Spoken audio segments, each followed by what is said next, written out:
Hello and welcome to 5 Minute Magic from Creativity for Sale podcast, a quick fire episode sharing tips and tricks from the pages of the book of the same title. Yes, Creativity for Sale. Every week I'll be sharing 1 or 2 ideas that could give you an actionable takeaway for your creative career, your business, or just a food for thought for the weekend ahead.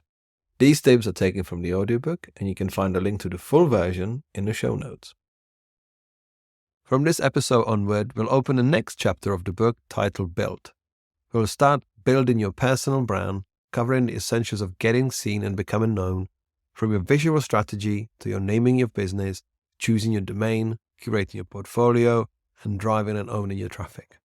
We'll also consider social media, emails, branded stationery, and even your personal wardrobe. Is it intriguing? Well, let's stack in. Chapter 4. Build.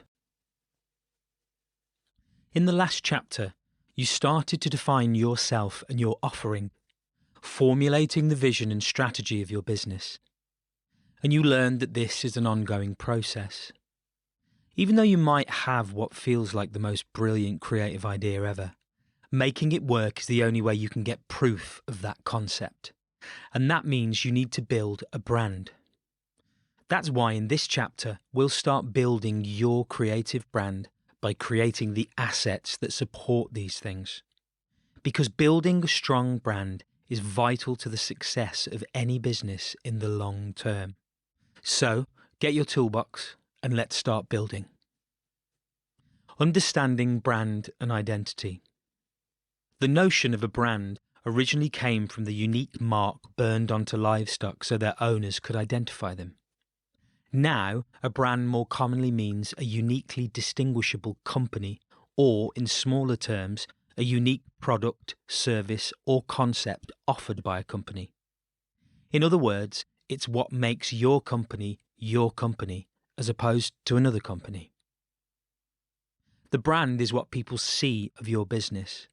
And this is why people often think of branding as things like your company name, logo, colour palette, and type of images, your visuals. But it's also much broader than that, as it's about how people connect and interact with you, such as your website and social media, and about your style of working and advertising yourself. These are the different layers of branding. Having more layers to your branding means that people have more to identify with, and it gives them more information about who and what your business is about. Branding is ultimately about trust, and something that people perceive as trustworthy can usually command higher prices. However, you don't have to emulate other people or businesses' approaches to branding, as you can create your own version with whatever you feel is the right mixture to build your brand and reputation. Like, do you want to do talks on the speaking circuit and get interviewed on podcasts? Or would you rather let your work do the talking? Both of these methods can be equally effective and suit different types of people. Either way, if you get your business's branding right for you and your target clients, then you open the door to opportunities. By contrast, if you leave your branding up to chance or what others think you should do, then you'll spend more time chasing work than doing it. And you'll have a hard time convincing people that you're the right one to take that work on. Understanding market research. To build your brand, you need to start with market research, which is essentially a fancy way of saying looking at who's already doing what you're planning to do. As I mentioned earlier, it's easy to think that the whole world should be your potential clients. But even established brands can't appeal to everyone, let alone a one-man band or one-man brand. That's why I recommend starting local. Search engines are often the best jumping off point for market research here, as you'll need to know who provides the same service in your area. Then you can broaden the search to your region and then to the wider country. First, make a short list of those you see as direct competitors, as they provide the same service in the same place and price bracket, if you've determined what your price bracket is.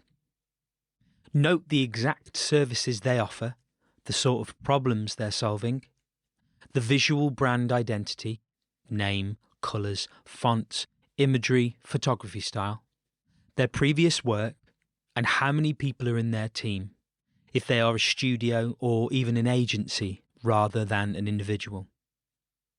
Then make another shortlist of the non-competitors who you will aspire to be as good as. This is your moonshot list, which will benchmark your own brand. The reason for having a moonshot list is because you're going to attempt to improve your overall ambition and reach higher in your pool of competitors.